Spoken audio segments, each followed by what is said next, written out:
Gravação. Então tá. Boa noite a todos, então, né? Nessa aula de véspera da véspera do Natal, né? E das festas de fim de ano. Muito obrigado pela presença aí de quem está aí hoje.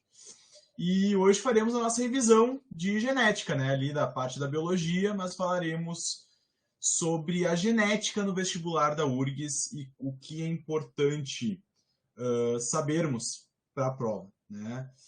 Então, primeiro eu gostaria de iniciar a aula relembrando conceitos, né? Esses conceitos já apareceram várias vezes nas nossas aulas, mas eles são sempre muito importantes a gente ter muito claro o que eles são, até porque é a partir desses conceitos que a gente vai começar a resolver as nossas questões. Então, é importante a gente saber esses conceitos, até porque também as questões da URGS podem pedir, né? Existem questões conceituais que eles pedem para vocês o que é uma coisa, né? Então eles dão ali o que seriam, qual seria a diferença, por exemplo, de cromátides irmãs e cromossomos homólogos, né? Enfim, alguma questão objetiva ali. E é interessante você saber esse tipo de conceitos. Então, vamos relembrar, né? Um cromossomo.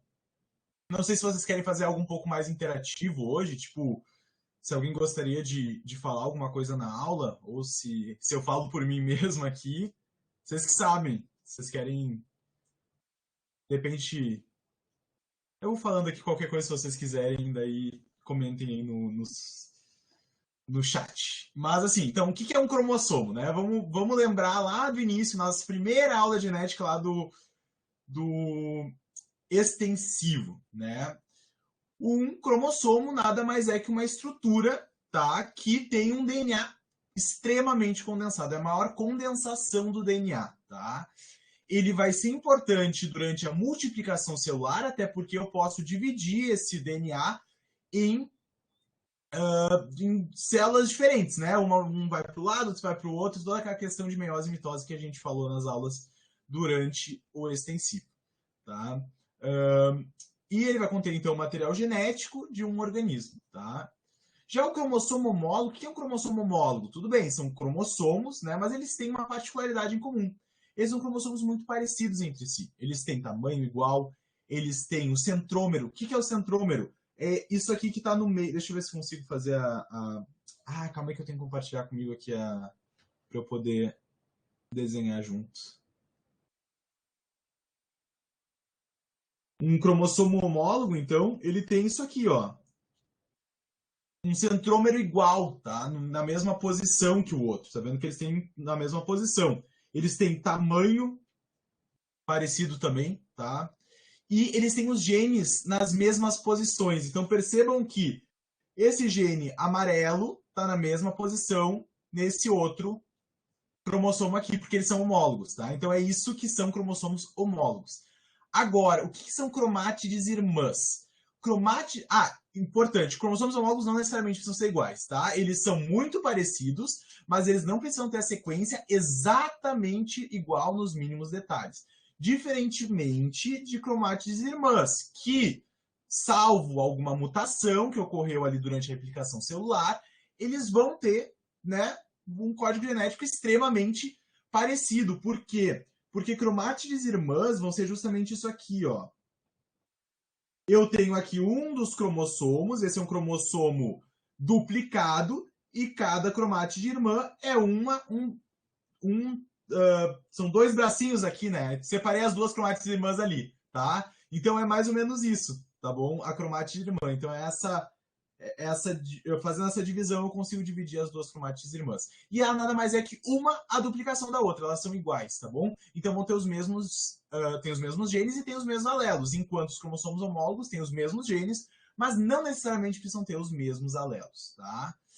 A ploidia. Ploidia é o número de conjuntos completos de cromossomos presentes em uma célula. O que isso significa? Né? Então, quantos cromossomos homólogos eu tenho de cada tipo, né? Se eu tiver dois cromossomos, se eu tiver um parzinho de cromossomos homólogos, ele vai ser um indivíduo diploide, de 2, né? Então ele vai ter 2. Se ele tiver 3 parzinhos, né, 3 cromossomos homólogos, né, ele vai ser um triploide. E agora, se ele só tiver um de cada tipo, ele vai ser haploide, tá? Quais são os exemplos maiores? Haploide, né? Então, normalmente a gente fala que são os gametas, e diploide são aquelas células somáticas, são as células do corpo normais, né? Seguindo a aula, né, outros conceitos importantes para lembrar é o que é gene, locus e alelo, que eu já vinha falando aqui para vocês. O que é o código genético? Né? É uma sequência de nucleotídeos que podem ter as suas bases nitrogenadas como adenina, guanina, citosina ou timina. Perfeito. E essa sequência, então, vai determinar um gene. O que é um gene, então? É a sequência específica de DNA dentro de um cromossomo, né? O cromossomo é composto de vários genes, mas essa sequência ela vai dar instruções para a síntese de uma molécula de RNA mensageiro que vai ser traduzida lá no ribossomo e vai, então, produzir uma proteína, um polipeptídeo, tá? Que vai desempenhar alguma função naquele organismo, naquela célula. Tá? Então, esse é um gene. Ele vai ter a informação genética para poder fabricar uma proteína que vai compor os seres vivos. Né? Vocês sabem que seres vivos, né, além da água, que é que mais compõe, a proteína está muito presente também. Né? Então, a forma que o ser vivo produz as suas proteínas é através de seus genes, né? Da leitura desses genes e da tradução desses genes. Tá? Agora, locus. Locus é o lugar específico onde esse gene se localiza no cromossomo. Então, é literalmente o lugar. Então, se eu for pegar aqui, ó, por exemplo, tá? Qual é o locus do cromossomo do gene amarelo? Então, eu posso dizer que ele está nessa posição do cromossomo. Geralmente, eu dou números aqui, né? Para número de bases nitrogenadas, né? Número de nucleotídeos, mas basicamente locus é o lugar dentro desse cromossomo onde eu vou encontrar esse gene, tá? É bem tranquila essa distinção. O gene é o gene, né? O locus é o lugar onde está esse gene, né? E alelos, o que é um alelo? O alelo é uma forma alternativa desse gene, tá? Então, eu vou ter o gene da minha cor do cabelo, mas eu posso ter um cabelo de diferentes cores. Então, o gene da cor do cabelo vai ter alternativas. Quais são as minhas alternativas, que são os meus alelos? Eu posso ter cabelo ruivo, eu posso ter cabelo loiro, eu posso ter cabelo moreno. Então, esses genes vão ter os seus... Cada gene vai ter os seus alelos, que são as suas variações, são pequenas variações que vão dar uma diferença na proteína final, que vai desempenhar uma função diferente. Se for um alelo que vai resultar numa característica fenotípica diferente. E então eu posso ter vários alelos, 2 alelos, 3 alelos, quantos eu quiser para o mesmo gene. Ou um alelo só, né? Posso ter um único gene sem variações, né? Mas isso é importante vocês também lembrarem. O gene, né, é aquela sequência de gatilhos. É uma sequência mais padrão, assim, mas essa sequência pode ter umas modificações ou outras. E essas pequenas modificações a gente chama de alelos, tá bom? Seguindo a aula. Outros conceitos para lembrar, agora falando de alelos também, tá? O que é homozigoto, o que é heterozigoto, né? Então, a gente tem que lembrar que os seres vivos que a gente mais trabalha aqui, que são os mamíferos, né? Eles têm as suas células somáticas diploides, ou seja, elas têm 2 cromossomos homólogos, tá? Então, é um parzinho de cromossomos homólogos. Portanto, né, eu posso ter arranjos diferentes. Opa, já estou escrevendo aqui. Posso ter arranjos diferentes. Então, eu tenho algumas combinações que eu posso ter. Se eu tiver 2 alelos, se eu tiver o meu alelo M e se eu tiver o meu alelo A, tá? Eu posso ter MM, eu posso ter MA, ou eu posso ter AA, né? Que é isso que eu coloquei aqui, né? Então, aqui eu tenho os cromossomos homólogos, né? E cada um deles aí tem o seu alelo, eles podem ser iguais ou diferentes, mas é importante a gente ver que se eles forem iguais, esse indivíduo é homozigoto, tá? Então, homo, né? Vem de igual. Então, quando vocês falam na química, por exemplo, vocês tiveram aula de química recentemente, né? Não sei se falaram sobre isso aí. Mas, se vocês tiverem aula de química, vocês vão ver misturas, e uma mistura homogênea é uma mistura que eu não consigo ver diferença, né? Então, elas são iguais, tipo, uma mistura completa, igual, né? Já uma mistura heterogênea é uma mistura que eu consigo ver diferença entre as camadas da mistura. Então é mais ou menos isso também. Um indivíduo heterozigoto, ou seja, ele tem alelos diferentes nos seus dois cromossomos homólogos. Um cromossomo homólogo tem um alelo, outro cromossomo homólogo tem outro alelo, tá? Dominante, alelo recessivo. O alelo dominante ele vai dominar sobre o recessivo em relação ao fenótipo pelo qual ele vai designar. Então, por exemplo, nesse indivíduo aqui, homozigoto dominante, para o homozigoto, tá? MM, ele vai ter a cor da íris marrom. Esse indivíduo AA, ele vai ter a cor da íris azul. Mas se eu tiver os dois, M e A, pô, então eu vou ter que ver qual é o alelo dominante para ver qual vai ser o fenótipo, né? Qual vai ser a característica que vai se expressar naquele indivíduo, né? Pode ter diferentes tipos de interações alélicas, isso a gente viu nas nossas aulas, né, durante o extensivo, né? Então eu tenho dominância completa, dominância incompleta, semidominância, né? Todas aquelas questões. Mas uma dominância completa, eu vou ter um alelo dominante completo, né? E esse alelo dominante, nesse caso, eu consigo ver aqui. Ele é heterozigoto, mas ele está com a característica do alelo dominante, que é o alelo M. Seguindo. Outros conceitos para lembrar, tá? Agora já estamos na finaleira, vamos fazer os exercícios logo em seguida. Seguinte, fenótipo e genótipo. Qual é a diferença e por que é importante lembrar deles, tá? Basicamente, o genótipo é a composição genética de um indivíduo. Ou seja, quando eu estiver falando de genes, quando eu estiver falando de alelos, eu vou estar falando do genótipo do indivíduo.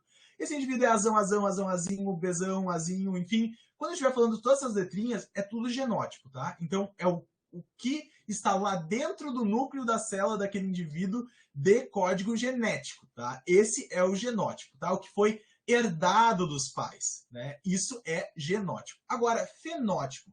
Fenótipos são aquelas características visíveis, né? Então eu vou ter os meus genes e alelos que vão definir a cor do cabelo, mas se eu falar que aquele indivíduo tem cabelo castanho, é o meu fenótipo. Mas se eu falar que ele é azão azinho pro cabelo castanho, daí é o meu genótipo, tá? Porque se eu falo os genes, os alelos específicos, é o genótipo.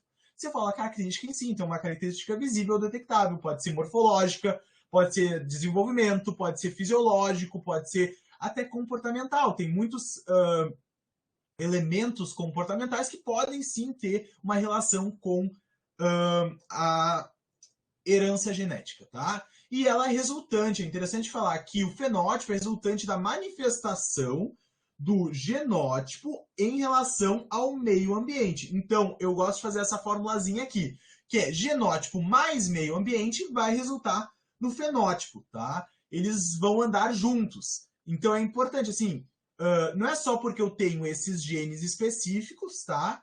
Que eu com certeza vou ter este tipo de fenótipo. Eu dependo também do que o meio ambiente me oferece, né? Geralmente nas questões, tá? O genótipo está extremamente atrelado ao fenótipo, tá? Mas é importante lembrar isso também. É aquele exemplo que eu dei, né, pessoal, dos cães durante a aula do extensivo. Se eu pegar dois cães gêmeos, tá? Univitelinos, ou seja, cães que têm o mesmo código genético, tá? São originados de um mesmo zigoto, né?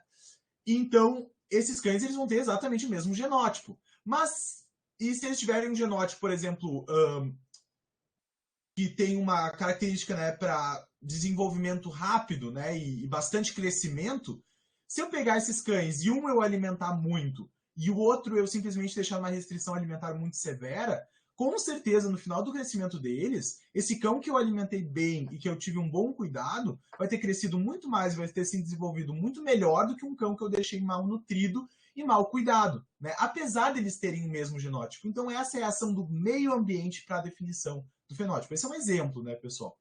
Então, é importante comentar isso também, certo?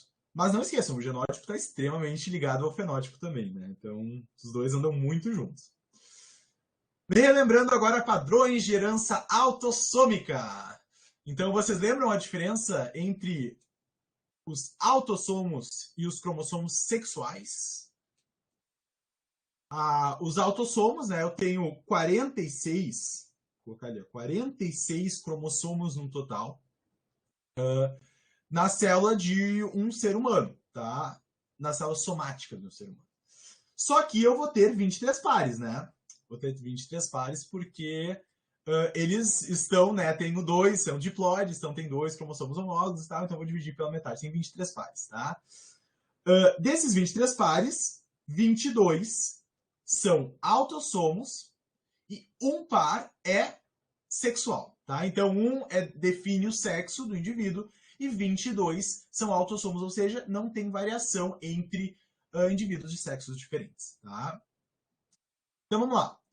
Então, justamente, padrões de herança autossômica são genes que estão localizados, têm o seu locus em um dos autossomos, tá? Um dos 44 autossomos que eu tenho na minha célula, tá? Um não, né? Em dois, porque vai ter num dos pares, né? Em algum dos pares vai ter e eu tenho duas cópias de cada gene, né? Então, em dois dos 44 ou em um dos pares, dos 22 pares.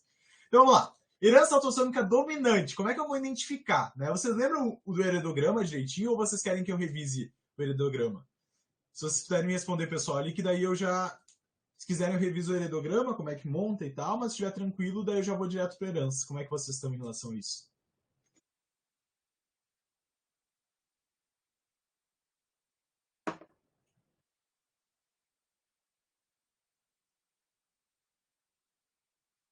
É tranquilo? Beleza. Então vamos seguir, tá? Mas qualquer dúvida, podem parar a qualquer momento, tá bom? Então tá, herança autossômica dominante, né? Vai passar pelos autossomos, né? E essa característica, a presença de apenas um alelo, vai definir já a característica no fenótipo, tá? Então é aquela coisa, né? Que eu só preciso ter um alelo para se desenvolver esse tipo de característica, né? E o que eu vou ver no heredograma como característica disso? Primeiro, pais saudáveis sempre vão ter filhos saudáveis, né? Porque se pais saudáveis vão ser, sei lá, se eu for pensar no GNA, né? Então, os pais saudáveis vão ser azinho, azinho, azinho, azinho, né? Se é azinho, azinho, não tem como passar o azão. Então, pais saudáveis sempre têm filhos saudáveis. Não vai pular gerações justamente por isso. Porque se toda a minha geração for saudável, todo mundo vai ser azinho, azinho, né? E não tem como surgir um azão só se tiver uma mutação aí nesse meio, que é extremamente improvável nesse gene específico, então não vai pular gerações. Vocês não vão ver herança autossômica dominante pulando gerações, tá? Sempre eu vou ter pelo menos um indivíduo passando para o outro durante as gerações. Afetado sempre tem algum dos pais afetados. Sim, né? Vai de encontro com... Vai ao encontro, né, da nossa primeira afirmativa, né? Porque realmente eu preciso que esse azão venha de algum lugar, né? Dois afetados, heterozigotos, podem ter filho saudável. É verdade, porque ele pode ser azão, azinho, azão, azinho. São heterozigotos. E daí ele vai passar para o filho só os azinhos. Então o filho vai ser saudável, não vai ter o azão, né? Homens e mulheres são afetados na mesma frequência.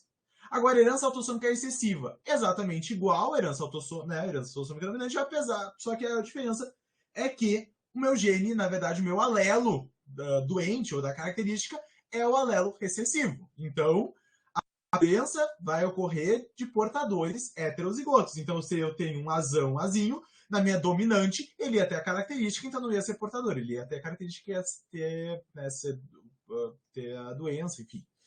Já agora, esse aqui, ele não vai ter a doença, mas ele tem esse azinho aqui, ó, escondido no seu genótipo, que eu não vejo no fenótipo.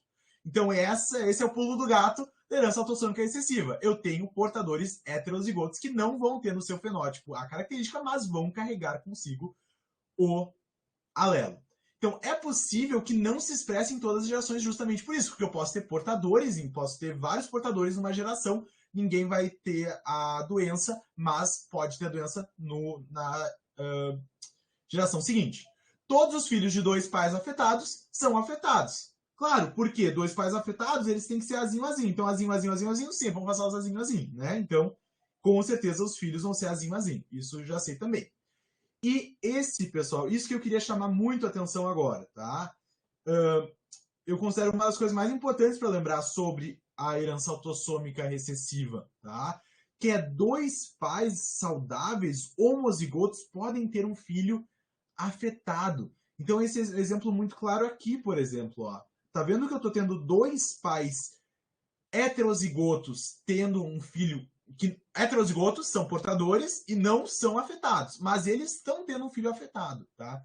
Isso é importante lembrar, porque esses pais são azão, azinho e azão, azinho. E eles passaram azinho para o filho, tá? Cada um passou o seu azinho para o filho. Então, eu vou ter um filho afetado. esse é um caso bem interessante de lembrar de como identificar uma herança autossômica recessiva. Além do mais, homens e mulheres são afetados com a mesma frequência também. Agora, padrões de herança sexual, né, a gente pode lembrar que eu tenho o cromossomo X e o cromossomo Y, né? O cromossomo X, ele vai estar presente em duplicata, né, nas mulheres, e ele vai estar presente uma vez só nos homens, porque os homens também têm um cromossomo Y. O cromossomo Y é exclusivo dos homens. O cromossomo X, e não é exclusivo das mulheres, mas os homens vão ter apenas um deles. E isso vai fazer toda a diferença quando eu falo em padrões de herança sexual. Tá? Vamos lá. Herança ligada ao X dominante. Então, ela é transmitida pelo cromossomo X e a presença de apenas um alelo em um dos cromossomos X vai, né, já dar a expressão da característica.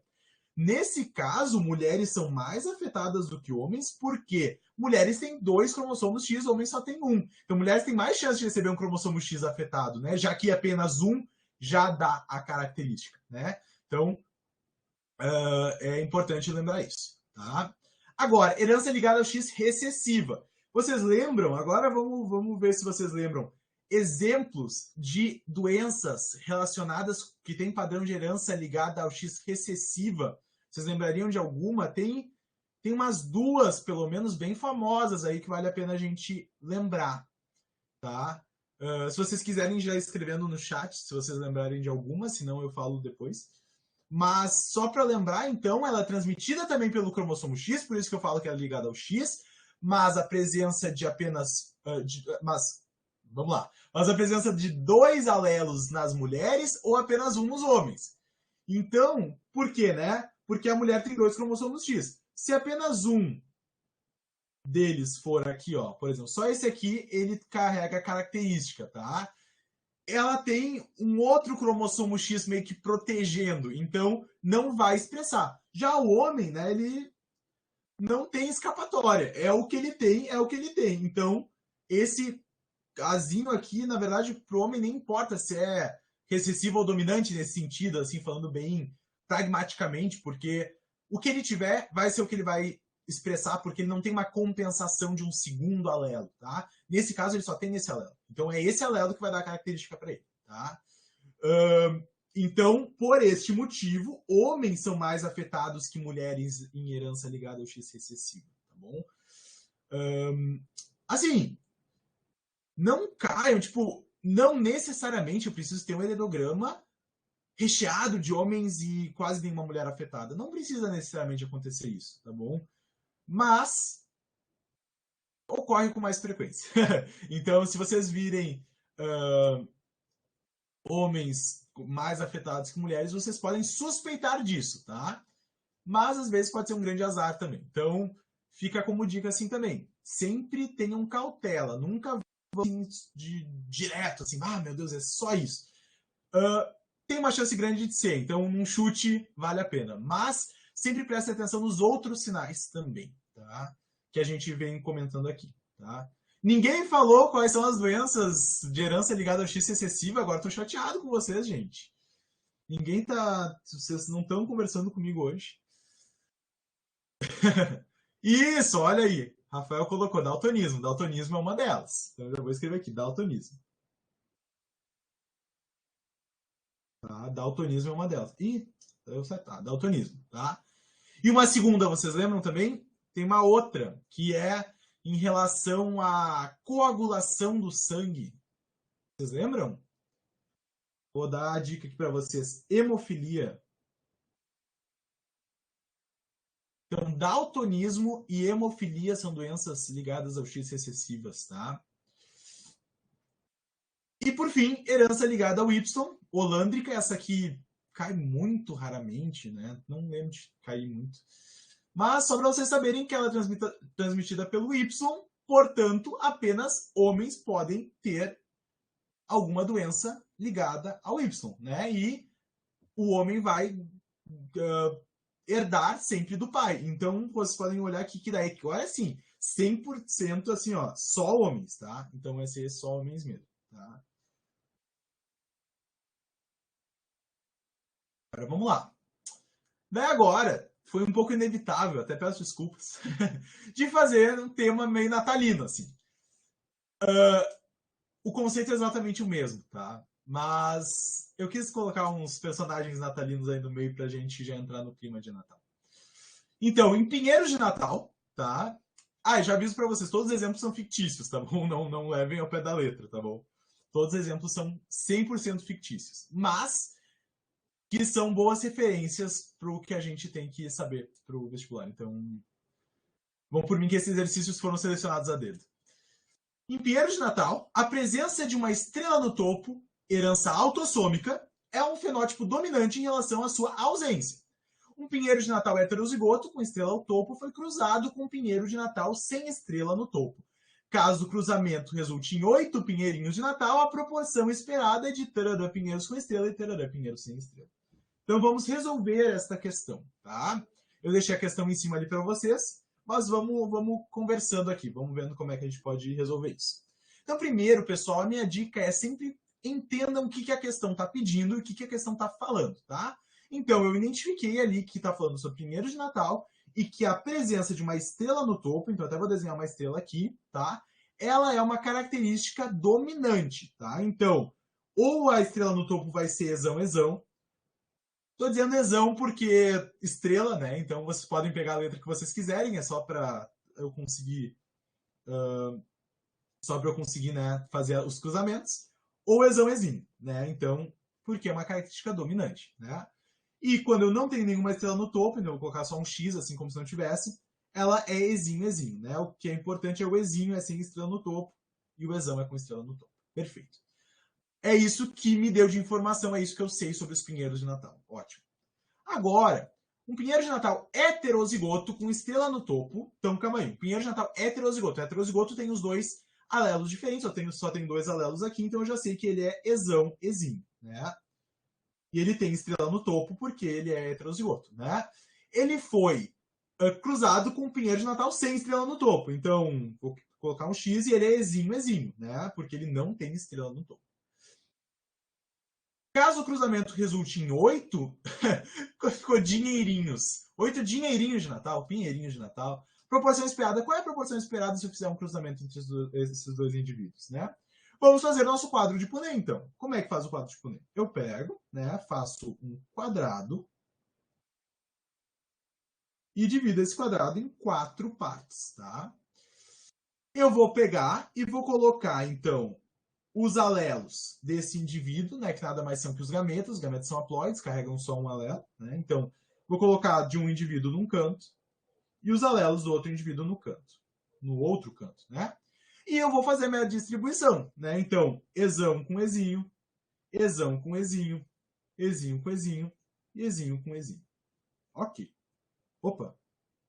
Coloquei ao contrário aqui. Calma aí. Exinho, exinho e aqui exão. Exão com exinho, tá? Então agora eu posso olhar, tá? Eu tenho qual é a minha proporção fenotípica aqui? Porque eu estou falando do fenótipo deles, né? Proporção ali se é pinheirinhos com estrela, sem estrela, não perguntei o genótipo, perguntei o fenótipo. Então, qual é a minha proporção fenotípica aqui? Eu tenho 2/4, né? Lembrando que cada um o quadrado inteiro é um inteiro, né? Ó, o quadrado inteiro é um inteiro. Então, eu vou dividir, né, pelo número de quadrados que eu tenho. Então, é 4, né? Quantos desses 4 quadrados tem exinho, né? Então, 2/4 tem exinho. E 2/4 também exinho, né? E exinho, né, 50%, ele vai ter estrela no topo. E 50% exinho, não vai ter estrela no topo. E agora a minha proporção é essa, 50-50, 1 para 1, ou enfim, né, 2/4 por 2/4. Mas eu quero saber quantos, tá? Quantos tem? Então, nada mais, né, não faço mais nada do que multiplicar por 8, né? Então, eu multiplico 50%, que é 0,5, vezes 8, que é 4. E multiplico 0,5 vezes 8, que é 4 também. Né? Eu peguei o 0,5 daqui e o 0,5 daqui. Né?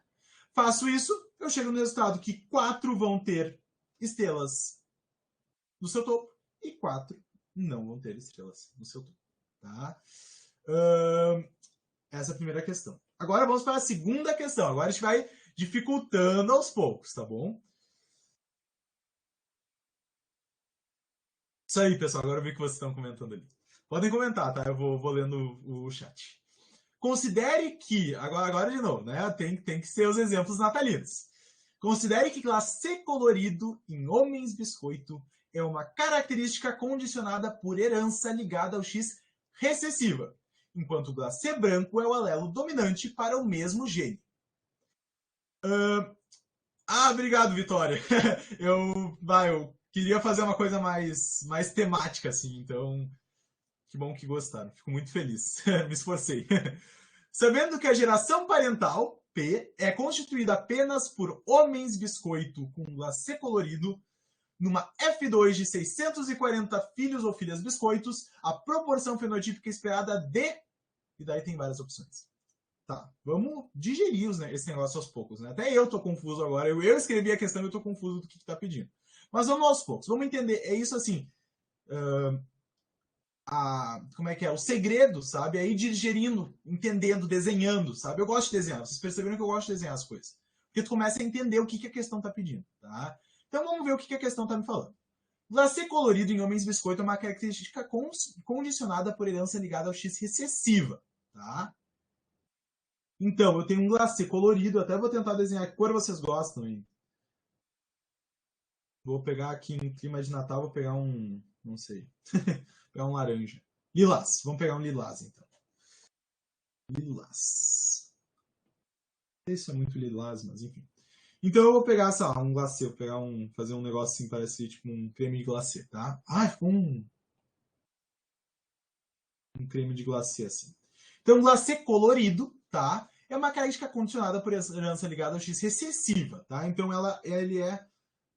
Enquanto o glacê branco é o alelo dominante para o mesmo gene. Então eu sei que esse é o alelo recessivo, tá? Então eu posso dizer que ele... Eu vou colocar Bzinho, tá? Para ser fácil de distinguir. Então Bzinho, eu tenho colorido. Tá? E agora eu posso pegar e se eu tiver o glacê branco, né? Ele vai ser ou XBzão, XBzão, ou XBzão, XBzinho, né? Já no homem, tá? Isso aqui é branco. Já no homem, né, vai ser tipo XBzão Y aqui e no colorido vai ser XBzinho Y, né? Porque o homem, no caso, vai ter só um cromossomo X, né? Então, tá, ok. Então já me identifiquei quais são as características que eu estou procurando aqui, tá? Sabendo que a geração parental, agora vai me dar um cruzamento. Vamos ver quem são os indivíduos desse cruzamento que ele vai me dar, tá? É constituído apenas por mulheres biscoito homozigotos com glacê branco. Já me deu aqui até já me deu até ali o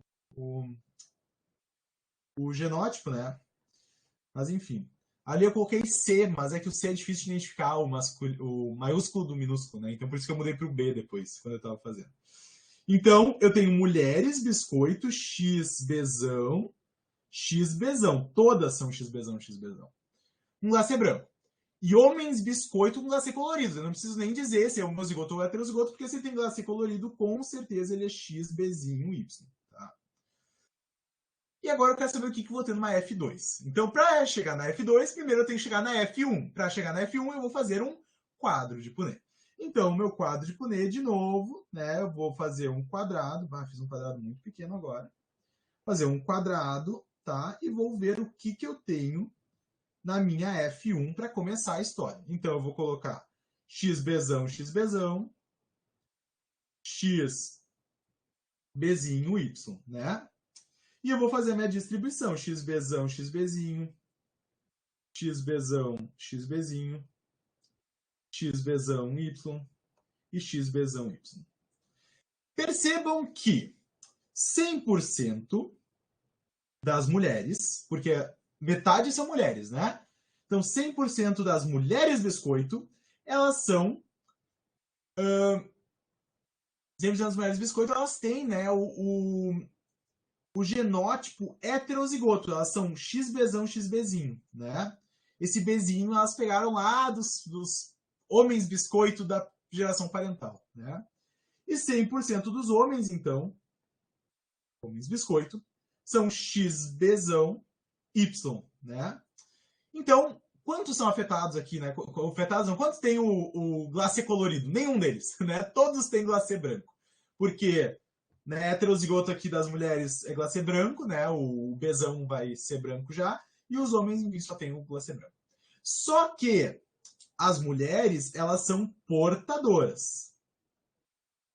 Isso é interessante comentar. Elas são portadoras para essa característica. Ok.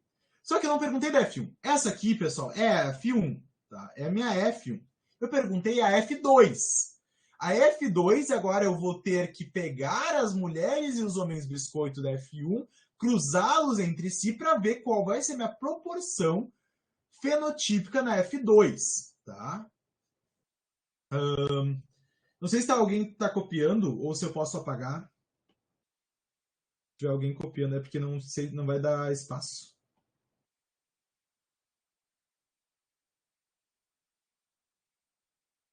Eu vou... Pode apagar? Beleza. Eu vou fazendo... Não vou deixar essa última partezinha aqui embaixo, enquanto... Enfim, se alguém estiver copiando. Mas eu vou continuar aqui. Tá, beleza. Agora a minha F2. Para minha F2, eu vou ter que pegar as mulheres biscoito da F1, que a gente viu que é XBzão, XBzinho, e fazer um cruzamento com os homens, que é XBzão, Y, né? Eu vou fazer o meu quadro de Punnett aqui de novo, mas esse agora é para F2, e eu vou colocar aqui os alelos. XBzão, XBzinho, XBzão, Y. E agora eu vou ter... Putz, não sei se vai ficar muito bonito. XBzão, Y e XBzinho, Y. Tá? O que eu vou ter agora? Tá? Eu vou ter 1/4 mulheres, XBzão, XBzão. 1/4 mulheres também, XBzão, XBzinho. 1/4, agora, homens biscoito, XBzão, aqui ó, esse aqui, XBzão, Y. E 1/4, homens também, XBzinho, Y, que é esse aqui, né? Tá ficando bonito o negócio, né? Isso é uma ironia. Mas o que eu preciso tirar disso aqui, dessa bagunça que eu fiz agora, tá? O que eu preciso tirar dessa bagunça é que XBzão, vai ter o glacê branco. XBzão, XBzinho, vai ter o glacê branco. XBzão, Y, vai ter o glacê branco. Só que o XBzinho Y, ele vai ter o glacê colorido. Opa, colorido. Tá? Então, agora, como que eu vou pegar, né? Isso, exatamente. 50% dos homens são coloridos e todas as mulheres são branco, tá? E eu posso pegar justamente aqui, tá, pessoal? Olha aqui. Eu pego aqui, tá? Das mulheres, tá? Então, todas as mulheres, né? 100% das mulheres tem glacê branco. E quanto que é 100% das mulheres? Né? É metade, é literalmente metade. São 2/4, que na verdade é um meio, né? E como que eu sei a quantidade? Também, de novo, nada mais eu faço do que multiplicar pelo meu número total de indivíduos. Então, se eu tenho 640, eu vou multiplicar isso aqui, esses 2/4, por 640. Tá? E isso vai me dar 320. Tá? Eu posso fazer o quê? 640 dividido por 2, né? 640 dividido por 2 vai ficar 40, 20, né? 6, 3, né? Então 320. Agora, homens coloridos, né? E homens brancos. Então, homens brancos... Ai, de novo, mais confusão. Calma aí. Tá, eu acho que consigo fazer aqui. Homens brancos, então, vai ser 1/4 vezes 640, tá? Esse número, né? Se vocês fizerem depois, vai dar 160. E a mesma coisa, né? 1/4, 160 homens brancos, com o glacê branco. E 1/4 vezes 640 vai ser também 160, né? A mesma conta. Só que dessa vez 160 com glacê colorido agora, porque eu visualizei isso. Então, qual é a minha resposta aqui? Se eu fosse dar a minha resposta, né? Então, 0 mulheres com glacê colorido, 320 mulheres biscoito com glacê branco, 160 homens biscoito com glacê colorido e 160 homens biscoito com glacê branco. Perfeito. Vamos para mais algumas questõezinhas, tá? Mais questões para alegrar o nosso dia de hoje. Agora vamos falar de heredograma, né, pessoal? Falamos por enquanto só de cruzamento. Vamos falar de heredograma, coisa boa. Considere que chapéu baixo. Eu já vou passar para o próximo, tá? Para ser. Senão a gente vai demorar muito. Mas vamos lá. Considere que chapéu baixo em bonecos de neve é uma característica condicionada por herança ligada ao X recessiva, enquanto chapéu alto é o alelo dominante para o mesmo gene. Ou seja, eu vou colocar como A, tá? Então, X azão, ele vai ser o chapéu alto. Tá? E o meu X azinho vai ser meu chapéu baixo, né? Ok. Também considere que a presença de botões nesses bonecos de neve é uma herança autossômica e é um fenótipo dominante em relação à sua ausência. Então, um Bzão vai dizer que eu tenho botões. E o Bzinho sem botões, tá? Então, primeiro, percebam o que eu estou fazendo sempre nas questões. Eu sempre estou identificando qual gene é de cada característica e como eles se interrelacionam. Então, isso é muito importante vocês fazerem na hora da prova, tá? Então tá, e no heredograma a seguir são representados bonecos de neve com essas características. Então ele tem aqui um heredograma, né? Oh, nossa, fiz agora uma bagunça. Aqui eu tenho, ó, bem aqui eu tenho um heredograma dos meus bonecos de neve e eu tenho aqui me dizendo, né? Então esse aqui preenchido, né? Chapéu baixo, esse meio xadrez, chapéu alto e daí desse outro lado, né? Esse também que parece uns losângulos. Sem botões, e esse que é mais fraquinho, tem umas listrinhas ali na vertical, é com botões, tá? Então vamos ver. Então agora, o que eu vou fazer? Qual é o meu objetivo numa questão que eu vejo heredograma com uma legenda de fenótipos? Eu vou identificar quais são os possíveis genótipos dos indivíduos que estão sendo apresentados, até para ver quais são as relações de herança entre eles, né? De hereditariedade entre eles. Essa é a palavra que eu queria. Vamos lá, então. Vamos começar aqui, de repente, por esse pai aqui. Vamos ver o que ele tem. Esse pai, ele tem chapéu alto, então já sei que ele é X azão Y, né? Porque, enfim. Já a sua esposa aqui, né, tem o X azão, né? Porque ela tem chapéu alto. Mas o outro X dela lá eu não sei ainda muito bem. Vamos tentar descobrir qual é o outro X dela. Não sei ainda, tá? Porque pode ser X azão, ou X azão, X azão, ou X azão, X azinho aqui. Vamos seguir aqui, eu tô brincando aqui, vamos brincar um pouquinho, tá? Eu sei que esse homem aqui, ele tem chapéu baixo, então tá, X azinho para ele, né? X azinho Y. Os homens são fáceis de identificar, né? Nesse caso, né? Então X azinho Y, ok. Só que percebam que este homem ele é filho deste casal. E esse Xazinho ele tem que ter vindo de algum lugar. Então esse Xazinho veio da onde? Veio do pai, veio da mãe? Veio da mãe, né? Porque o X é recebido do filho pela mãe, né? Então, a mãe com certeza ela é uma portadora, porque ela tem um filho afetado, tá? Então ela é portadora, tá? Então ela é Xazão, Xazinho. Ó, já descobriram, estamos descobrindo bem, né? E essa mulher aqui, tá? Essa filha. Essa filha, ela tem chapéu alto, então ela tem o Xazão. E aí, ela recebeu da mãe ou ela recebeu do pai? Não sei, pessoal. Não sei, não consigo, não posso opinar. Então, eu vou deixar um ponto de interrogação aqui, porque eu não sei o que ela tem no outro X. O outro homem aqui, né, tem chapéu alto, então eu sei que ele é Xazão Y. A outra mulher aqui, ela tem chapéu alto. Então, ela é x razão, né?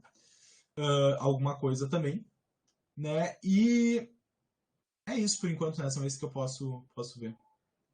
Eu acho que é isso aí. Tá, beleza. Ah, pessoal, interessante. Uma coisa que eu me esqueci de mostrar aqui. Por isso que eu estava procurando o que eu tinha feito de errado. Considerando a genealogia apresentada e considerando que o indivíduo 2,4 é heterozigoto para o gene de chapéu. Então é isso, tá? Se ele é heterozigoto, então é x-azão, x-azinho. Tá? Então é isso que eu estava faltando. Tava sentindo que estava faltando uma coisinha. É isso, tá? Por isso que é importante para resolver. A questão vai dar tudo o que vocês precisam para resolvê-la, tá? Então não se preocupem. Se alguma coisa não está na questão, eu consigo descobrir pelo heredograma. Se eu não conseguir descobrir pelo heredograma, ela vai me mostrar pela questão, tá? Ou ela vai me pedir probabilidade. Perceberam que aqui esse ponto de interrogação ele faz parte do problema, tá? Ele faz parte do problema. Então, esse aí é para eu ficar na dúvida mesmo, tá? Agora eu vou tirar esses que eu fico com uns... Fico desenhando aqui, fico escrevendo a mais. Tá, beleza. E agora, para o gene do chapéu. Vamos ver o que eu tenho de... Porque são duas características, né? São dois genes. Então tá, vamos ver. Chapéu com botões, tá? Vamos ver aqui. Primeiro eu sei que a mãe é bezinho, bezinho, né? A mãe é bezinho, bezinho porque ela não tem botões, então ela com certeza é bezinho, bezinho. Enquanto o pai, ele tem botões, então ele é besão alguma coisa. Mas não entra o caso, tá? Nesse aqui não é importante saber se ele é besão alguma coisa ou não, tá? É importante saber que ele tem um besão, né? O filho deles aqui, ele tem botões, então ele com certeza herdou esse besão do pai. Mas ele é heterozigoto, homozigoto? Ele é heterozigoto porque ele tem um bezinho da mãe. O bezinho veio da mãe. Porque com certeza ele herdou um bezinho da mãe. Ok. Seguindo, a filha, né? A filha ela tem botões e é o mesmo caso do filho, né? Ela é besão bezinho pelo mesmo motivo, tá? Porque a mãe ela é homozigoto, tá? Recessivo. Já os outros indivíduos eu consigo ter certeza que eles são bezinho bezinho, né? Porque eles não têm botões. Então tá, agora eu já montei todos, já descobri todos os alelos genótipos possíveis. Ok. Então agora vamos começar a brincar, tá? Que eu quero saber quais são as minhas probabilidades aí dos indivíduos 3, 1, 2 e 3, tá? Terem chapéus e botões baixos. Chapéu baixo e botões, tá? Qual é a chance deles terem isso? Então vamos lá. Vamos por partes. Esse primeiro é o mais chatinho, tá? Vamos ver primeiro esse guri de neve, tá? Então esse guri de neve, o 3-1, tá? Eu quero saber qual é a chance de ter chapéu baixo e botões, tá? Chapéu baixo e botões. Eu vou ver aqui que... Vou ver os pais dele, né? E vou ver... Primeiro, vamos por partes, Vamos ver primeiro os chapéus. Vamos ver o que eu posso tirar dos chapéus. Eu posso achar dos chapéus que eu tenho um cruzamento entre um azão Y com um X, né? Azão X alguma coisa. Então já veio um problema ali. Eu não sei esse X alguma coisa que ele é. Então, para isso, eu tenho que voltar um pouco mais as gerações e ver qual é a chance dessa mulher de neve ter um X azinho aí, né? Porque, me corrijam ali, o X azinho, né? O X azinho que ele é... É o X azinho que ele é o chapéu baixo, né? Então, o chapéu baixo é o X azinho. Então, qual é a chance dessa mulher ter o X azinho para poder passar para o seu filho, né? Então, essa chance eu preciso saber. E para isso, eu vou voltar para os pais dela. Qual é a chance dos pais dela terem enviado para ela, né? Terem dado para ela um X azinho, tá? E a chance disso acontecer, né, é de 50%, porque se vocês pegarem aqui, tá? Putz, exclui tudo. Calma, como é que eu volto atrás? Não tem como voltar atrás. Foi sem querer. Calma. Não tô acreditando que eu exclui tudo. Tá, calma aí que eu tenho um X. Agora me... Fiquei no botão errado, pessoal. Tesão. Calma aí que eu já retorno com a programação normal. Tesão. Besão, bezinho. Xazinho, Y, Bzão, Bzinho, Xazão, Xazinho, Bzinho, Bzinho. Tá, beleza. Então eu preciso saber, né, antes, o que essa mulher tem. E para isso eu vou ver lá os pais dela. Então qual é o genótipo dos pais dela? Então eu vou fazer um cruzamento entre Xazão, Xazinho, com Xazão, Y, né? Só que, o que é a questão, tá? Se eu for fazer aqui, né, Xazão, Xazinho, Xazão, Y, para mim o importante é... Ai, nossa, eu faço um azão grande.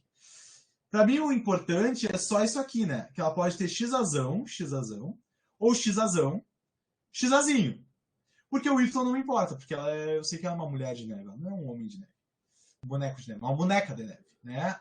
Então, o que me importa é que ela pode ter 50% Xazão, e ela pode ter 50% Xazão, Xazinho.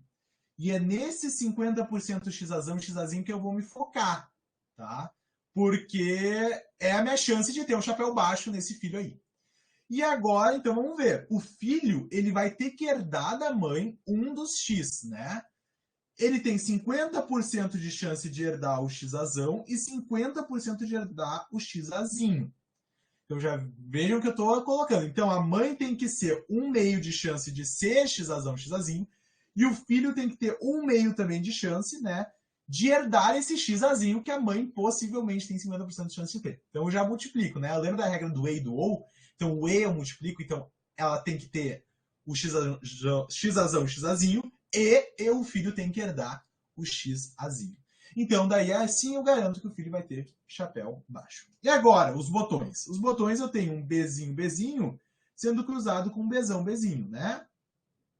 Eu faço a minha distribuição e o que eu vou ter? Eu vou ter um Bzão, Bzinho com Bzinho, Bzão, Bzinho, Bzão, Bzinho, Bzinho, Bzinho, Bzinho, Bzinho, tá? Ou seja, 50% vai ter botões, né? Isso é 1/2. Então, ele tem que ter um chapéu baixo e botões. Então, 1/2. Então, depois de toda essa função que eu faço, eu multiplico 1/2 por 1/2 por 1/2. E isso vai me dar 1/8. 1/8 que é igual a 12,5% de chance. Tá? Então, 12,5% de chance desse primeiro ter essas características que eu comentei, né? Seguindo. Tá? Então, 12,5% de chance. Estou tentando apagar aqui para a gente seguir a questão. Porque a gente ainda tem dois, mas eu prometo que esse aqui é o mais chatinho, tá? Esse é o pior de todos. Ok. Não tô me dando bem com os... Vamos lá. Pagar de novo. Pagar de novo, pagar de novo, pagar de novo, pagar de novo, pagar de novo. Isso o tempo vai passando, né?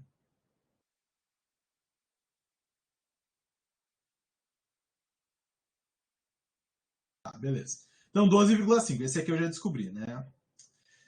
E agora, para essa filha, tá? Para essa filha, o que me acontece? Para ela ter chapéu baixo, ela precisa ser XBzinho, XBzinho. Vocês concordam comigo?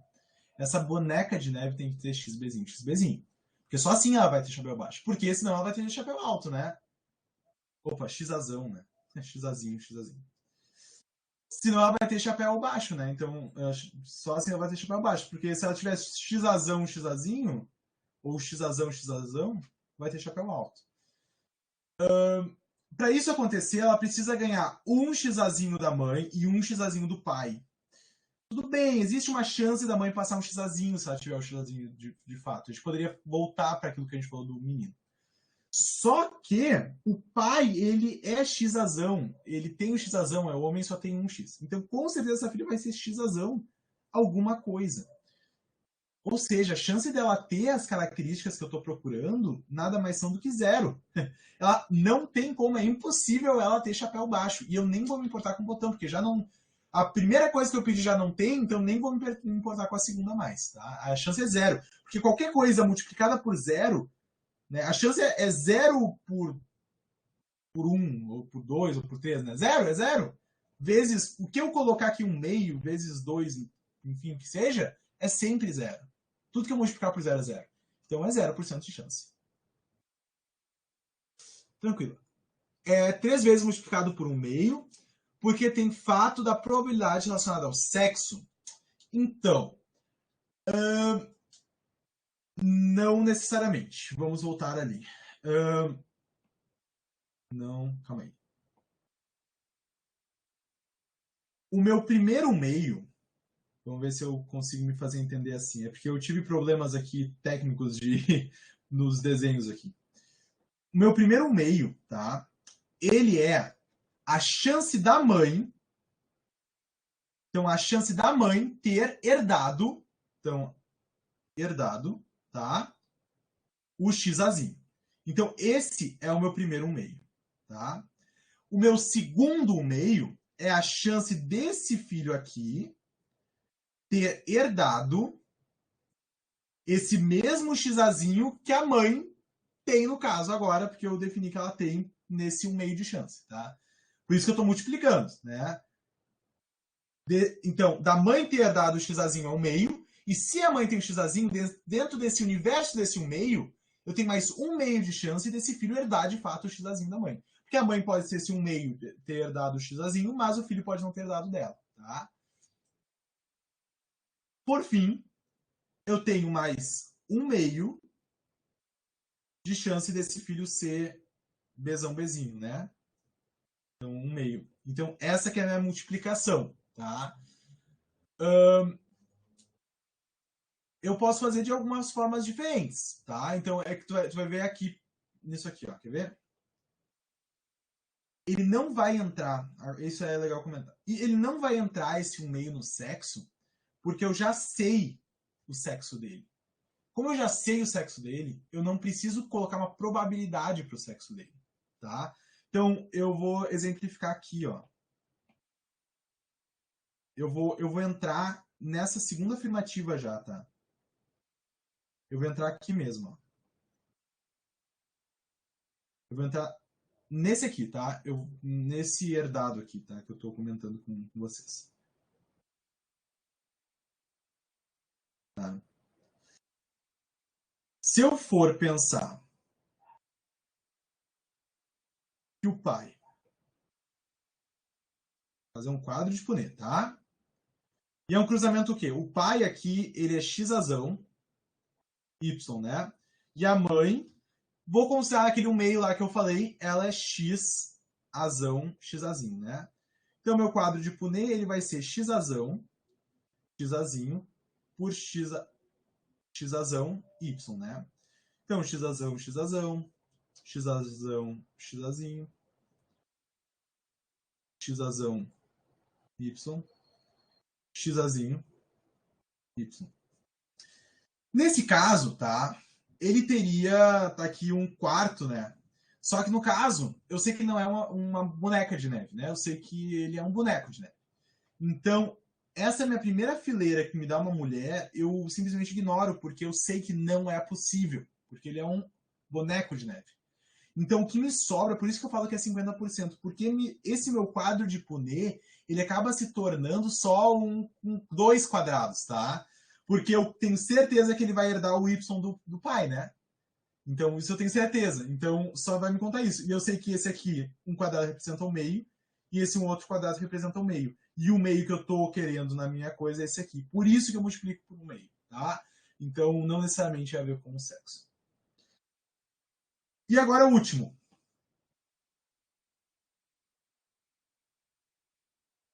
Beleza. Mas, pessoal, sério, perguntem. Eu fico muito feliz quando vocês perguntam, porque daí mostra que vocês estão ligados na aula. Então, perguntem caso qualquer dúvida, né? Se eu também não me fizer entender na mesma hora, posso tentar explicar de outras formas também. E, por fim, essa boneca de neve aqui, né? Qual é a chance dela ter chapéu baixo e botões? Então, eu vou pegar aqui primeiro e vou fazer um cruzamento, né? Entre o xazinho e o Y com XAzão, XAzinho. Faço meu quadro de Punnett. E eu vou ver aqui, na verdade, que ela com certeza não vai ter o Y, né? Então eu já tiro aqui, ó. Já tiro aqui, mas não precisa dessa aqui. Eu sei que ela é uma boneca de neve. Então eu sei que ela vai ter 2Y. 2x, perdão. 2x. Então ela pode ter XAzão, XAzinho, ou XAzinho, XAzinho.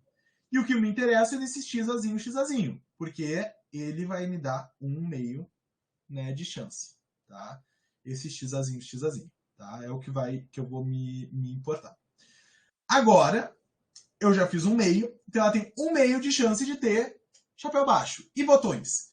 Botões, ela tem o pai Bzão, Bzinho e a mãe Bzinho, Bzinho.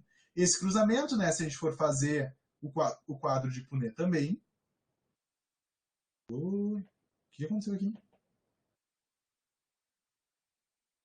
Se eu for fazer o quadro de Punnett também, né, eu vou ter Bzão, Bzinho, Bzinho, Bzinho. Fazendo aqui, Bzão, Bzinho, Bzão, Bzinho, Bzinho, Bzinho, Bzinho, Bzinho. Metade vai ter, ou seja, 1/2 ou 2/4, eu posso falar, e 2/4 nada mais é do que 1/2, vai ter botões, né? Então, o que eu vou tirar daqui? Eu vou tirar que eu vou multiplicar a chance dela ter chapéu baixo, que é 1/2, pela chance dela ter botões, que é 1/2 também. Isso vai me dar o quê? Né? 1/4. 1/4 é igual a 25%. Então é aí que eu resolvo que ela tem 25% de chance de ter chapéu baixo e botões. Deu para entender, pessoal? Foi ok? Tranquilo? Não tranquilo? Como é que tá a situação? Essa questão é um pouquinho mais longa, né? A gente está fazendo de 3 indivíduos diferentes para 2 características diferentes, então é uma questão bem mais longa. Eu até, né? Mas isso aqui também é porque eu venho falando, né? Eu venho falando bastante, venho explicando bastante, ela é mais rápida de resolver na hora do vestibular, tá? Não se preocupem. E também eu dificultei um pouquinho, tá? No vestibular não vai ser exata. Essa é uma questão que eu adaptei de um vestibular, tá? Da URGS mesmo, tá? Aliás, é o vestibular que eu fiz quando eu fiz o vestibular para entrar na URGS, né?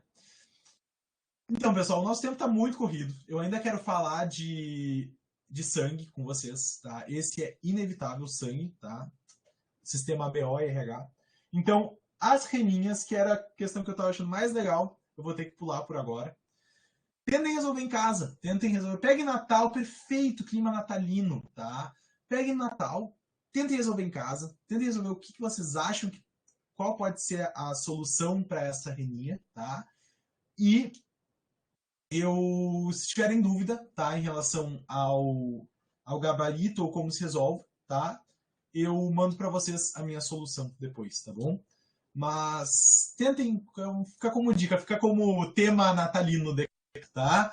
E vocês já vão ver o Rudolph aqui, né? Que tem o nariz vermelho e é uma característica, então, é mais legal, é o que mais estava feliz de fazer das renas, que as renas que voavam era dominante, das renas, enfim. Não vai dar tempo, nosso tempo é complicado, sempre correndo contra, né? Enfim, mas já sei que esse não é um problema único meu também. O pessoal da Bio já me comentou que sempre a gente tenta correr atrás e quer falar muito mais do que pode falar, né? Mas assim, eu não posso terminar essa aula sem falar do sistema ABO e do sistema RH. Então, a gente vai falar um pouquinho sobre isso, vai relembrar os últimos conceitos. Talvez a gente passe alguns poucos minutos, mas eu não posso deixar de falar disso. E, de novo, essa aula está sendo gravada, então qualquer coisa, né, pessoal, vocês sabem que podem assistir depois. Né? Sistema ABO, tá? Então eu tenho essa minha tabelinha que me resume muito bem o que eu posso esperar do meu sistema ABO, tá? Então eu tenho o sangue do tipo A, o sangue do tipo B, e o sangue do tipo AB e o sangue do tipo O, tá? Eu tenho 4 tipos sanguíneos. Vocês devem lembrar na aula, né? Que as hemácias ou glóbulos vermelhos, elas têm proteínas de membrana, tá? Glicoproteínas de membrana. E para essas glicoproteínas de membrana, porque elas podem ativar o sistema imune, né, e causar uma resposta antigênica, uma resposta imune, eu posso chamá-los de antígenos. Então, essas proteínas de membrana eu posso chamar de antígenos. E eu tenho dois tipos de proteínas de membrana. Eu tenho a proteína de membrana A, ou antígeno A, e eu tenho a proteína de membrana B, ou antígeno B. O meu indivíduo que tem o meu sangue do tipo A vai ter o antígeno A. O sangue tipo B vai ter o antígeno B. O AB vai ter os dois, né? AB, então, vai ter o antígeno A e o antígeno B. E o tipo O, né, vai ter nenhum deles. O O é como se fosse zero, né? Então, eu não tenho nenhum desses antígenos nas minhas hemácias. Agora a gente falou um pouquinho também de anticorpos, né? E os anticorpos, na verdade, o sistema imune vai querer combater o que não é próprio do indivíduo. Então, o que eu não tiver, o meu sistema imune vai querer eliminar. O que não for próprio do meu organismo, o meu sistema imune vai querer eliminar, porque vai achar que é uma ameaça. Portanto, qual vai ser o anticorpo que eu vou ter em cada um dos tipos sanguíneos? No meu sangue tipo A, não vou ter anticorpo para o antígeno A. Porque se eu quiser combater o antígeno A, eu vou estar combatendo a mim mesmo. Eu vou estar causando uma doença autoimune, né? Auto de mim mesmo, né? Estou causando uma doença autoimune. Então, o que eu vou ter normalmente é um antígeno um anticorpo contra um antígeno que eu não tenho no meu sangue. Então, é essa forma que vocês podem tentar relembrar qual antígeno e qual anticorpo tem, tá? Portanto, o anticorpo do sangue tipo A, ele é o anti-B, porque ele vai querer combater o B que não tem no sangue tipo A. O do tipo B é o anti-A, porque ele vai querer combater o A que não tem no tipo B. Mas e o AB? O AB ele não tem nenhum anticorpo desses, né, para esses. Tem anticorpo para tudo que é coisa, mas não tem para esses antígenos, porque esses antígenos eles, né, não pode combater a ele mesmo. E o O, como não tem nenhum dos antígenos, vai ter anticorpo para combater todos eles, tá? Os dois. E o sangue ele pode aglutinar. O que acontece? O anticorpo ele se liga ao antígeno, então forma como se fosse uma chave fechadura, sabe? Eles se unem e o anticorpo ele tem duas anteninhas, assim, né? São duas porções que a gente chama, duas cadeias. E essas cadeias, uma cadeia se liga no antígeno e a outra cadeia se liga no outro antígeno. O que vai acontecer? Ele vai unir, né, antígenos e vai fazer uma grande massa. Isso eu chamo de aglutinação, né? As massas vão estar juntinhas. Isso vai causar trombos, hemólise e toda essa função, tá? E qual anticorpo vai causar hemólise, aglutinação com qual tipo sanguíneo? Com o dele mesmo, porque eu preciso ter o antígeno para o anticorpo poder se ligar, né? Então, o antígeno A ele vai aglutinar com o anticorpo anti-A. O antígeno B com o anticorpo anti-B. E o AB, né, que tem os dois antígenos, vai aglutinar com qualquer um dos anticorpos, porque, né, ele tem os dois antígenos, então qualquer um desses anticorpos está valendo ou não está valendo, né, vai causar problema. E do sangue O, como ele não tem nenhum antígeno, não vai aglutinar com nenhum, tá? Ele não vai aglutinar com nenhum anticorpo. Isso vai ser importante quando eu estiver falando de transfusões sanguíneas, tá? O que acontece? Percebam, pessoal, que quando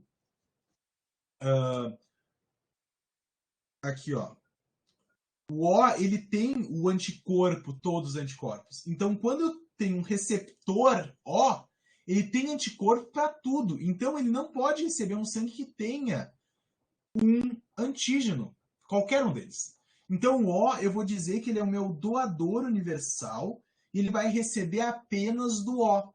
Por que ele é doador universal? Porque como ele não tem nenhum antígeno na sua membrana plasmática ali da hemácia, ele não vai causar resposta imune em nenhuma das situações, tá?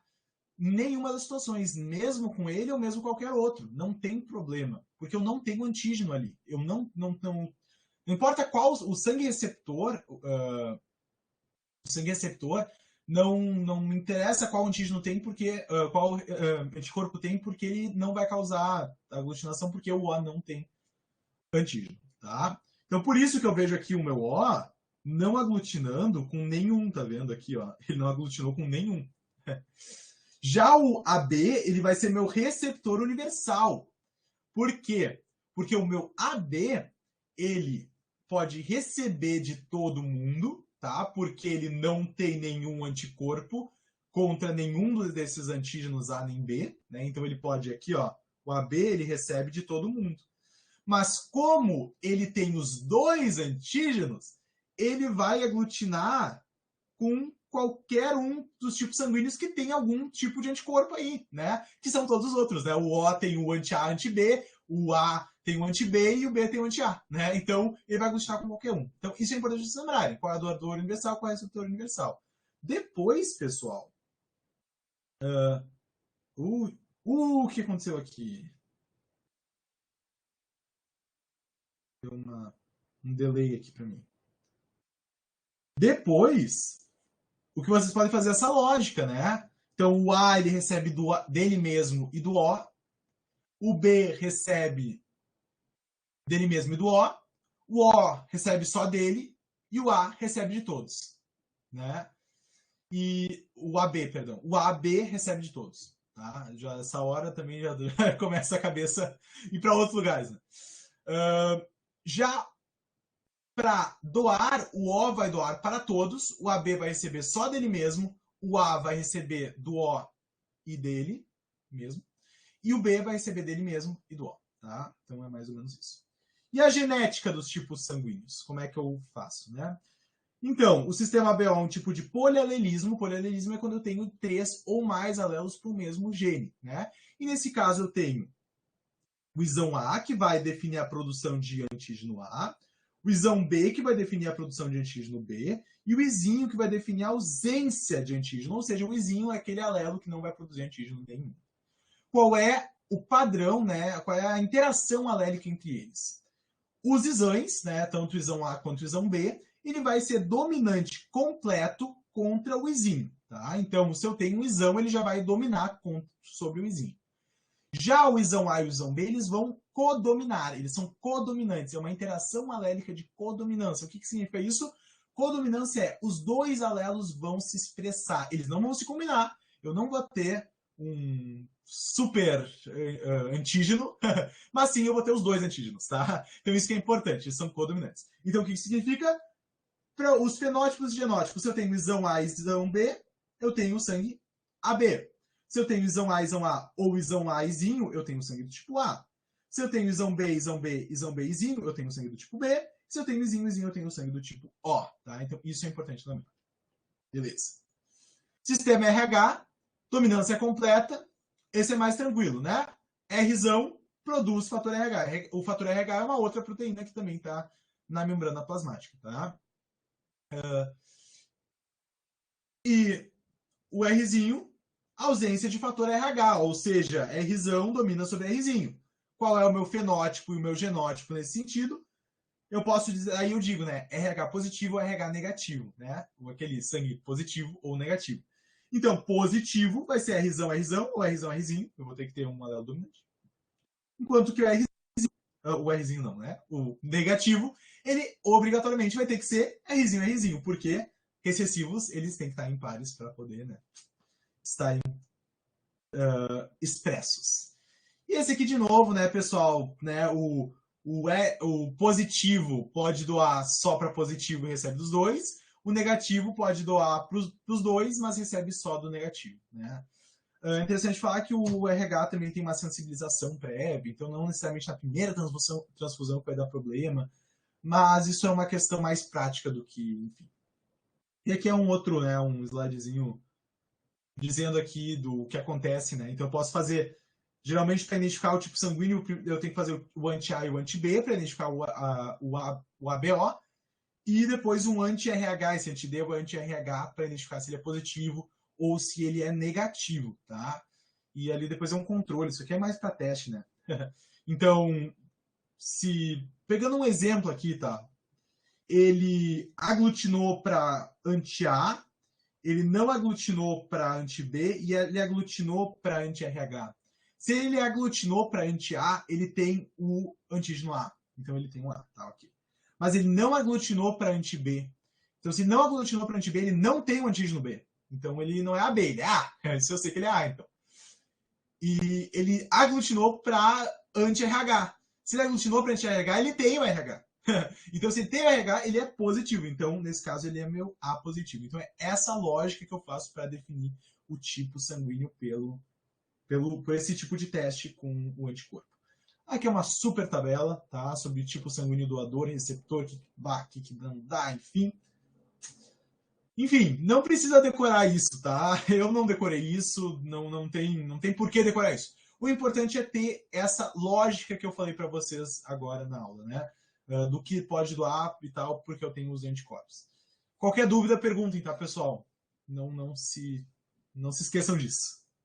Nós vamos prosseguindo. E agora tem quase nada de slide, acho que tem mais do que uns 2 slides. Mas vamos fazer essa questão antes, pode ser? Vocês me dão mais um... Acho que assim eu consigo fazer um pouquinho mais rápido, prometo que não demora muito, tá? Me dê mais uns minutinhos aí. Considere que a definição do tipo sanguíneo de duendes, agora eu vou falar de duendes do Papai Noel, né? É idêntica aos dos seres humanos, tá? Para facilitar. Sabendo o tipo sanguíneo da família de duendes abaixo, o fenótipo define o genótipo de cada um deles. Além disso, se esse casal de duendes tivesse mais uma filha ou filho, né? Qual seria a chance desse indivíduo que nasceu de ser A positivo? Então, ótimo, 2 questões dentro de uma só para a gente rever questões chave de herança ABO-RH, tá? Então, primeiro, vamos pegar aqui. Eu estou vendo aqui que eu tenho um pequeno heredograma, né? Com 2 pais aí que estão dando um filho, tá? Eu quero saber qual é o genótipo deles através do fenótipo. Então, eu vou ter que usar da lógica. E vamos ver o que a gente pode tirar de certeza dessa afirmação. O filho, eu queria começar pelo filho aqui. Vocês podem ver que o filho ele é todo recessivo, né, pessoal? Então, o filho, ele é O. O O, ele é 2 recessivos, que a gente viu. Então, o O, ele é izinho, izinho, né? Então, o filho é izinho, izinho, para Abel. E ele tem o fator RH negativo. O negativo, a gente viu que também ele é recessivo, né? Então, ele é Rzinho, Rzinho. Então, ele é izinho, izinho, Rzinho, Rzinho. Ótimo, né? O negativo. Pergunta de prova. O O negativo, ele pode doar para quem e ele pode receber de quem? Já testando vocês. Eu vou resolvendo aqui e daí quem quiser me digita ali no chat. Recebe de quem e doa para quem o O negativo, tá? A positivo, tá? O A positivo eu tenho certeza que esse pai ele tem o isão A porque ele ele é fenótipo A, né? Então ele tem um azão, tá? Ali a Vitória já me mandou o gabarito, nem preciso falar nada, né? Doa para todos, porque ele é doador universal. O O negativo é o supra-sumo do doador universal, né? Ele doa para literalmente todos. E ele recebe só do O, de fato. Ele recebe, na verdade, só do O negativo ainda. Posso adicionar isso, né? Porque se ele receber do O positivo, aglutina. Ele tem anticorpo anti-RH, né? Então vai aglutinar os O positivos. Tá, beleza. O isão A, né? E ele é positivo, então ele é alguma coisa. E ele tem um Rzão, alguma coisa. E a mãe, ela tem um caso muito parecido, só que é pro B, né? Então ela tem o isão B, com certeza. Alguma coisa. E o Rzão e alguma coisa. Só que olha aqui, pessoal. Olha que beleza isso que eu estou mostrando. Esses izinhos aqui, esses Rzinhos, eles têm que ter surgido de algum lugar. Eles não vão surgir do nada. Eles têm que obrigatoriamente ser herdados da mãe e do pai. E um é herdado de um e outro é herdado de outro. Então o que acontece? Um dos izinhos veio do pai e um dos izinhos veio da mãe. Um dos Rzinhos veio do pai e um dos Rzinhos veio da mãe. Por isso que eu tenho certeza que o pai e a mãe são heterozigotos para tudo, na verdade, né? Então, isão Azinho, Rzão Rzinho. Isão Bzinho, Rzão Rzinho. E isso vai me facilitar, tá? Geralmente o Enem, não, já estou mudando as coisas. Geralmente o vestibular, ele não vai pedir para vocês, tipo, qual é o genótipo, sabe? Isso aí seria uma questão mais tranquila no geral, né? Eles geralmente vão dar uma complicadinha. Daí eles vão querer que... Porque para conseguir fazer essa próxima questão que eu vou falar para vocês aqui, que está nesse mesmo slide, ele precisa que tu saiba qual é o fenótipo, o genótipo, perdão, dos pais, né? Então, ele já tá querendo meio que tu saiba isso, né? E agora ele vai te perguntar. Além disso, se esse casal de duendes tivesse mais um ou uma filha, então nesse caso eu não vou multiplicar por 50% ou um meio, porque não me importa se é filho ou filha, né? Se me importasse, eu teria que multiplicar. Mas como não me importa se é masculino ou feminino, eu não preciso multiplicar. Qual seria a chance de ser A positivo? Então eu vou por partes. Primeiro eu faço o sistema ABO, que é um gene, e depois eu faço o sistema RH, que é outro gene, né? Então, primeiro eu vou fazer um cruzamento, tá? Entre isão A izinho, isão B izinho. Então eu faço aqui, eu tenho meu quadro de Punnett. Então, IZB, isão B izinho, isão A izinho. E também, depois eu vou fazer o meu fator RH, né? Então, eu Rzão, Rzinho, vezes não, né? Cruzamento com Rzão, Rzinho. Então, eu também vou fazer o meu quadro de Punnett para o fator RH, né? Rzão, Rzinho, Rzão, Rzinho.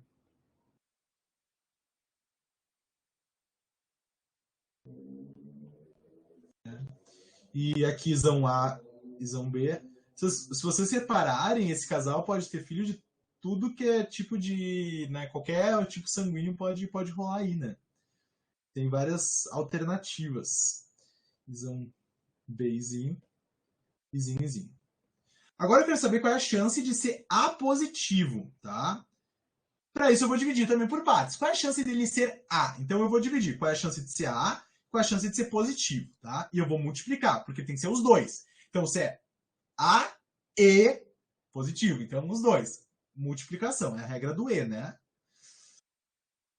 O que é o A aqui, né? É só esse aqui. Eu até vou colocar em vermelho aqui para vocês verem. É só esse aqui, né? Ele é A. É isão A, izinho, né? Então esse aqui tem o fenótipo A. O restante aqui, esse aqui é AB, esse aqui é B e esse aqui é O, né? Então o A é só 1. 1 de 4, então 1 quarto. Tranquilo. E agora, esse Rzão, Rzinho aí, né, eu tenho que saber qual deles é positivo. O positivo, ele tem que ter, ele é dominante, né? Então, ele tem que ter pelo menos um dominante. Então, eu só vou, tipo, esse aqui não é, né? Mas o Rzão, ele é positivo, o Rzão, Rzinho é positivo, o Rzão, Rzinho também é positivo aqui. Então, 3 dos 4 quadrados. Então, 3 quartos. E isso aqui eu vou fazer essa multiplicação e vai me dar, tá? 3 16 avos, né? 1 vezes 3, 3. 4 vezes 4, 16. E isso aqui, pessoal, vai dar aproximadamente, né? Não aproximadamente porque é o número exato, mas então vai dar exatamente 18,75%. Então, essa que vai ser a minha resposta. Então, qual é a chance desse casal de duendes ter mais um filho, né? Qual é a chance dele ser A positivo? Então, a chance dele ser A positivo é justamente essa, 18,75% ou 3 16 avos, tá? Porque eu fiz essa multiplicação aí, tá? Considerações finais para a aula de hoje, tá? Considerações finalíssimas. Deixa eu ver se tem mais alguma coisa. Tem mutações também. Agora minhas promessas não estão sendo cumpridas como eu gostaria. Vamos aos poucos. Outros conceitos para lembrar. Vamos rápido aqui. Interação gênica, tá? O que é interação gênica? É quando 2 ou mais genes, cada um com seus próprios alelos, vão interagir para produzir o mesmo caráter. Então eu tenho o gene A e o gene B dando a crista da galinha, entendeu? É tipo assim, não tem um gene, eu preciso saber os dois genes para poder dizer qual é o fenótipo, tá? Basicamente isso. Epistasia é um tipo de interação gênica em que um gene vai inibir a manifestação do outro e eles têm uma rota metabólica única. Adoraria de falar mais sobre isso. Não é uma coisa que cai muito no Enem. Por que eu tô falando Enem? Não é uma coisa, porque o Enem foi agora, né? Não é uma coisa que cai muito no vestibular, tá? Mas eu falo aqui pra gente pelo menos ter uma ideia. Se cair qualquer coisa, vocês estão preparados, tipo, vocês têm uma ideia do que é, pelo menos. Mas se vocês tiverem interesse também, podem vir falar comigo para saber mais sobre isso. É que a aula, realmente, vocês já perceberam que a aula tem um tempo muito limitado, né? Mas podem vir falar comigo. A gente falou sobre epistasia também no extensivo, né? Então a aula também está no YouTube, tá? Mas se eu tivesse que dar uma dica, eu não posso estar queimando a minha língua, posso estar falando coisa, né? É muito imprevisível, mas acho que não tem uma chance muito grande de cair, né? Nunca diga nunca, mas eu focaria em outras coisas. Primeira lei de Mendel, segunda lei de Mendel, ABAO, RH é muito mais importante, tá? Heredogramas, heranças, tipos de herança, padrões de herança, que é o que eu foquei mais no início da aula, que eu acho que é o mais importante, tá? Herança complementar, interação gênica não epistática, né? Rota metabólica diferente. Então, um gene não vai inibir o outro, eles só vão se complementar. É literalmente está escrito, né? Genes ligados é quando o gene está no mesmo cromossomo, isso vai fazer com que ele passe junto, né? Então, meio que a minha proporção da segunda lei de Mendel não vai estar exatamente como eu gostaria, né? A segunda lei de Mendel é um exercício da reninha que eu acabei tendo que passar, né? Porque senão daria tempo. Permutação é o crossing over, quando eu tenho a quebra das cromátides, cromossomos homólogos, né, em alguns pontos. Isso vai me permitir, né, que eu tenha a troca de pedaços correspondentes entre elas e vai me gerar, então, genes... vai fazer com que genes ligados não obedeçam mais a mesma proporção de fenotípica depois, né? Vocês lembram mais ou menos essa aula? Então tá. Herança quantitativa é aquela herança que é poligênica, em que aos pouquinhos eu vou adicionando mais caracteres, né? Então, quanto mais de um determinado alelo eu tiver, né? São vários genes que definem uma única característica, tá? E quanto mais alelos efetivos que eu chamo eu tiver, mais daquilo eu vou ter. Então, por exemplo, até aquele exemplo lá da altura da árvore. Quanto mais alelos efetivos, maior vai ser a árvore, por exemplo. Tá? Então, se ela tiver muitos alelos efetivos, ela vai ser bem grande. Se ela tiver poucos, ela vai ser menor. Tá? Então, porque são características quantitativas que eu não consigo qualificar. Tá, e agora, mutações. É o último slide. Agora eu prometo que é o último slide. Não tem como ter mais slides do que isso. Não tem como ter. Já é a última aula, não tem como ter. Tá? Vamos relembrar o que é uma mutação. Né? A mutação é quando eu tenho uma alteração do código genético, daquela sequência de nucleotídeos. Tá? Pode acontecer de diversas formas. Induzida, espontânea. Induzida, né? Pode ser formas biológicas, por vírus, por exemplo. Pode ser por elementos químicos, né? Por substâncias tóxicas. Pode ser por fatores físicos, como radiação ionizante. Né? Então, isso pode causar mutações induzidas. Ou ela pode ser espontânea, né, por erros de replicação e várias questões de leitura, como é que fala? Putz, esqueci a palavra agora. Tá, vou lembrar depois, mas de quando as duas fitas de DNA se juntam ali. Putz, me esqueci a palavra. Gente, se alguém sabe lembrar essa palavra. Enfim.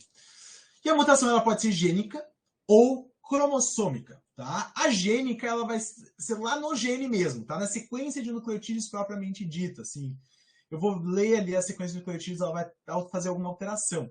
Ela pode ser transição, transversão, seleção, inserção, duplicação, inversão. Aqui eu não quero entrar em muitos detalhes, porque realmente eu vou até às 11 horas falando. Mas qualquer dúvida sobre isso, pessoal, por favor, podem falar comigo, não tem problema. Podem me mandar mensagem no Natal, no Ano Novo, não tem problema. Quando eu puder responder, eu vou responder. Tá? Mas também tem aulas de mutações no YouTube, então recomendo vocês assistirem de novo também. E mutações, aqui dizendo também, é uma coisa muito importante para vestibular, tá? Então, junto com os outros temas que eu falei que eram importantes, mutação também tem uma estrelinha, tá? Mutação também tem uma estrelinha. Só que geralmente mutações são mais questões que envolvem conceitos, tá? Por isso que eu estou apresentando todos os conceitos de mutações aqui. E mutação cromossômica, tá? Mutação cromossômica é quando eu tenho uma alteração mesmo na estrutura do cromossomo ou no número de cromossomos propriamente dito, tá? Ele vai alterar a minha sequência de DNA? Vai, porque, né, vou alterar meu cromossomo, mas é uma alteração não é macroscópica, porque eu não consigo ver a olho nu, mas é uma alteração menos microscópica do que a alteração gênica, né? E ela pode ser numérica, ou seja, eu estou alterando o número de cromossomos, ou ela pode ser estrutural, eu estou alterando a conformação do meu cromossomo, né? E essa estrutural pode ser por deleção, pode ser por duplicação, pode ser por inversão e pode ser por translocação. E essa translocação ainda pode ser recíproca ou robertsoniana, tá? Nomezinhos aí, né? Mas isso eu posso pensar bem, né? Deleção, eu estou deletando uma parte do cromossomo, duplicação, estou duplicando uma parte do cromossomo, inversão, estou invertendo uma parte do cromossomo, né? Então, mais ou menos isso, né? E aquela translocação, vocês lembram que a translocação é quando eu mudo um cromossomo, cromossomos não homólogos, né? Trocam pedaços, né? Quando cromossomos homólogos trocam pedaços, eu chamo de crossing over. Quando cromossomos não homólogos trocam pedaços, eu chamo de translocação, né? Recíproca é quando um troca com o outro, né? Recíproco. E robertsoniana é quando dois cromossomos eles se juntam, assim, né? Então eles de dois formam um cromossomo conjunto, né? Enfim. Numérica, tá? Eu vou ter também a divisão entre aneuploidia e euploidia, tá? Euploidia é quando eu tenho conjuntos inteiros mudando de número. Então, haploidia eu tenho só um cromossomo homólogo de cada um, né? Eu vou ter metade do meu código genético.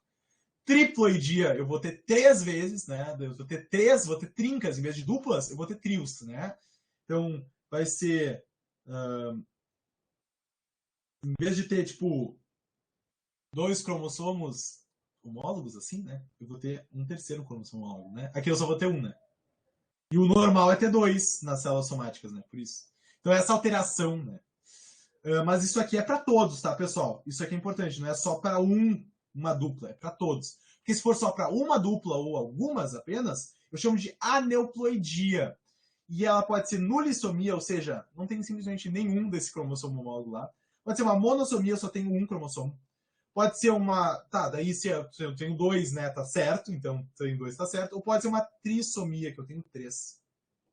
Tetrassomia, eu tenho 4. Né? Pode ter vários, mas as mais comuns são essas que estão dentro desse limite aí de referência, né? Monossomia, eu só tenho 1. Trissomia, eu tenho 3. E o normal é 2, né? O normal é ter duplas.